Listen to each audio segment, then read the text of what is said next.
दादा जरा इकडे या इकडे या इकडे या दणका काय असतोय कसा असतो दोन मिनिट ऐका जरा ह्यो खवलीटून आहे आणि ह्यो काय बोंबील आहे काय लावायचं 85 मित्रांनो मागच्या वर्षी बांगडा 85-85 होता तर आता लगेच ताबडतोब गाडीला किक मारायचा आहे लक्षात घ्या 85-85 पाऊस जास्त आहे तर एक जरा व्यवस्थित मारून एएन फिश वर्ल्ड करायला यायचं आहे लगेच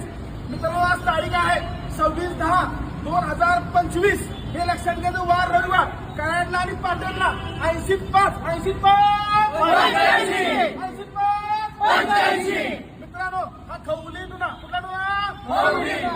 फक्त 85 रुपये आणि हा बोंबील गुटगुडीत फक्त आणि फक्त 85 मित्रांनो व्यवसाय करत असताना एन्जॉय करायचं काय करायचं एन्जॉय आणि लवकरात लवकर पाटण शाखेला आणि कराडला भरभरून माल आहे माल म्हणते कोण नाही माल भरभरून आहे लवकरात लवकर या असंच प्रेम देत राहा खुश राहा